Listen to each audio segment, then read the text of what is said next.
So for my project, I was looking at doing capnography as the war of EMS. What is war? We're going to get to that. But basically, it's how can use capnography and tidal CO2 as a way to figure out what we have for our disease process and as a diagnostic tool. Not so much how to do it, how to interpret every little thing, but just a couple of cases where they come in really handy that we know about. Just a quick review and breaking it down. So that's how we're going to go from there. So what is war? Well, I'm a big baseball guy. I love baseball. I've been a fan ever since I was a kid. I'm a Red Sox fan. When I was at ESPN, I covered baseball for 3 years, 6 nights a week. It was a lot of fun, a lot of good times. So baseball, as you know, is a lot of statistics. People love breaking down the numbers to figure out how good a player is and who is dominant, should they be in the Hall of Fame or this and that. So it's all sabermetrics. So a few years ago, statisticians came up with a thing called WAR. WAR stands for wins above replacement.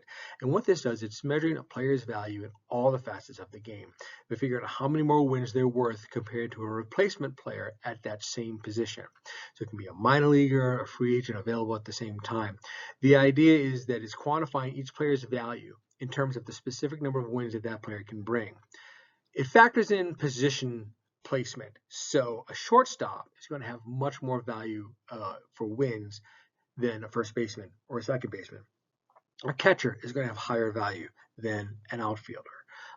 Center fielder will have more value than a left fielder or a right fielder. And we'll talk about that actually in a little bit. I'm going to break that down.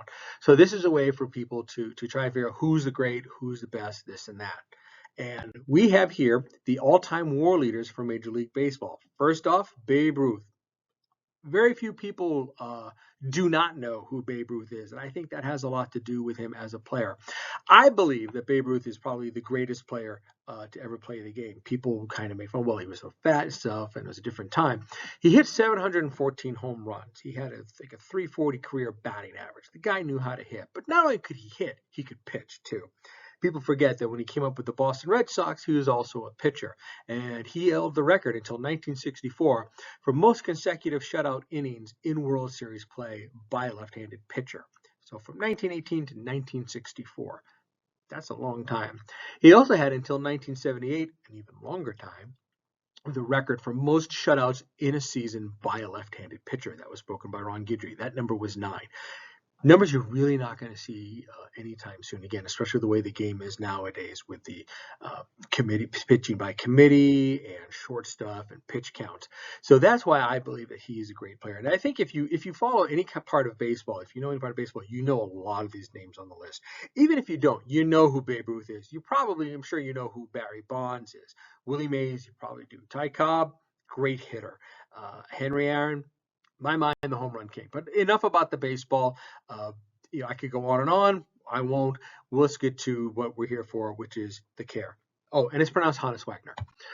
So what is carbon dioxide? Carbon dioxide is a byproduct of what our doing when we're having our breathing, of our metabolism. So you see in this picture, we see the lungs bring in the air. But we inspire, the air comes in, we take in the oxygen.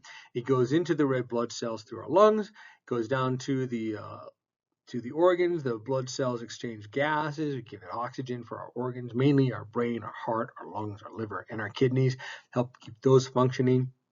And then the red blood cells take the deoxygenated blood from the veins out through the lungs, and then we exhale that waste product. So that's where our gas exchange occurs, and we expel that excess waste. So that's how we get carbon dioxide out of our system. Now, how do we measure carbon dioxide? Well, that's where our end tidal comes in. An end tidal is basically measuring the level of carbon dioxide that we're releasing at the end of an exhaled breath, at the end of it, not at the beginning of it, not during it, at the end of it. These levels reflect how well the carbon dioxide is carried in the blood back to the lungs and exhaled. So basically, we're looking at how well are our tissues perfusing, how well are our organs perfusing, and doing the gas exchange and keeping things moving along. So that's how we use capnography. The great thing about capnography is it's non-invasive. It's a great way of measuring the end tidal. There's no needles, there's no tubes. It's just you put a thing on a person's face, like a nasal cannula with the fun thing at the end there that measures that, making sure that they're breathing into that, because that's how we're going to be measuring our carbon dioxide. Even if you go through the nose, you can still get it. And it's going to be measured through our waveform or a numerical value. And we're going to look at our wave in the next slide. And in this phase, we look at the phases of our waveform. So first phase one, which is that bottom part, that's our baseline. That's our inspiration. That's when our patient is breathing in or when we're breathing in. Phase two is that rise. That's the beginning of where we're starting to exhale. That's where the CO2 is traveling from our alveoli and our lungs through our anatomical dead space and coming out through our mouth, through our lung, and into our little receiver. And phase three is our plateau. That's when the sensor is receiving the CO2. It should be a nice level wave, and that's giving us our endpoint. The endpoint of that is our reading. And of course, we all know our normal end tidal reading. Anybody want to take it? Anybody? Anybody? Yeah, I heard you. 35 to 45. Good for you. So capnography and asthma. We're just going to look at a couple of things here of how capnography can help us out. So we might have a person looking okay. Maybe their breathing is, we're hearing some wheezes. We're looking at our pulse ox. It says like 94%. We put them on our capnography, and we're getting a reading of over 45 millimeters per mercury. It's telling us that all the alveoli are getting rid of the excess weight. We can see that in our pattern. Look and see. We all know this one, our famous shark fin.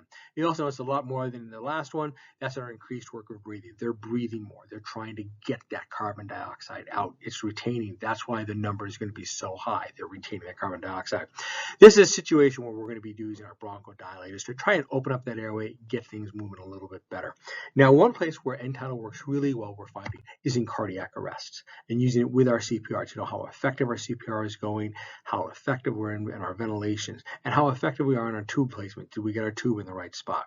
We can use it to confirm effective CPR, like I said, in our placement. And then when we have a ROSC, it helps reinforce it to us because we should have a very sharp increase in our ROSC. Really, our goal here is anything above 10 millimeters per mercury. Not that much, but that's really where we are. If you listen to any tapes of the Damar Hamlin case from about a year ago, the doctors were screaming, we want end tidal. They need to get end tidal on this guy because they want to know how well things are going. That gives us an idea. And of course, in shock. Shock is very simple, inadequate tissue perfusion. Basically, in this situation, the body's becoming acidotic. The production of CO2 is being lowered because they're just not getting that CO2 out. They are getting that CO2. There's too much CO2 getting out. So where there's perfusion to the tissues ineffective. That's where it becomes, in many places, less than 25 millimeters per mercury. And as we can see in this waveform, we see how our wave is getting smaller and smaller and smaller because they might be breathing okay, but they're not getting that carbon dioxide. They're not getting that oxygen in because there's fewer oxygen, the CO2 is going down. So, WAR sounds fantastic. WAR is a great way to measure a player. Capnography is a great way to measure how well a patient's going. Well, to quote Lee Corso, who I got to work with for a couple years, not so fast, my friend. There are a few problems with WAR. In fact, it's a very controversial number.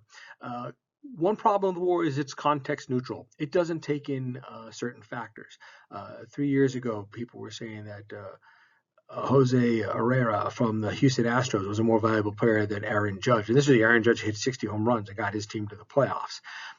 So again, you have that problem. There's also a bias towards the players from the earlier eras, as you saw in that our first graphic. The only real player from the modern era there is Roger Clemens. Great pitcher. But he pretty much stands out. You have pretty much the only other recent player with there would be Hank Aaron, and he retired from baseball in, I think, 1976. There's that bias. Also, how is it computed? There's no real set formula. And Bill James, the famed baseball statistician who helped create sabermetrics, has said that's one of the problems with WAR. It's very arbitrary. And again, this leads to our next question: who's a better ball player, Dave Parker or Brett Gardner? So I decided to use this because today is Dave Parker's birthday, and he played for the Pirates, and I'm a bit of a Pirates fan. So we look at this. So Dave Parker has a WAR of 40.1, and Brett Gardner has a WAR of 44.3. So according to this statistic, Brett Gardner is a better player. But let's look at some other stuff. Dave Parker had more hits, more runs. He was a 7-time All-Star. He was the NL MVP.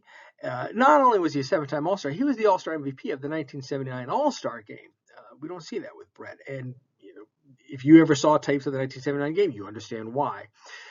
He has 2 World Series titles. Brett has 1. But because Brett Gardner is a left fielder, he's viewed with more value than Dave Parker, who's a right fielder. As a career right fielder, I can understand why they say that.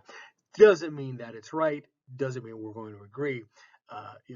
you're going to want to have Dave Parker. In fact, a lot of people think Dave Parker should be in the Hall of Fame, but that's a whole other story we'll talk about. The point here, guys, is to not focus so much on your numbers. Yes, look at that waveform. That should give you an idea of what's going on. That you should have an idea of your millimeters per mercury, but look at your patient. I had a doctor once talk to me when I was in paramedic school, Dr. Michael Gutman. He showed me a patient. Guy was gray. He was breathing through pursed lips. He was sitting up straight. Didn't need an EKG, didn't need any numbers to tell me what was going on with this guy. And Dr. Gutman said to me, if your patient looks sick, he probably is. Now, we probably have all been there at some point where our tools are telling us everything that's going on. Hey, this tells us we should be fine, but this guy's looking sick. So work on that intuitive thinking. If your guy looks sick, you can't go wrong with over-treating. So that's really about it. Remember, treat your patient, not your numbers. So this is a couple of references that we have, MLB Graphics. Romney Duckworth, he has a great article that came out a few years ago on interpreting in tile. These are where I got those diagrams from. You can find on GEMS. There's the website if you wanted to use it. More than welcome to. A couple more. Look at the lesson plan. Look at the quiz. I hope you enjoyed this. Thank you for everything. Good luck with the rest of this class. I hope you, like I said, I hope you enjoyed this. I'm looking forward to your comments. Looking forward to watching your presentations. And good luck with everything else. Thank you.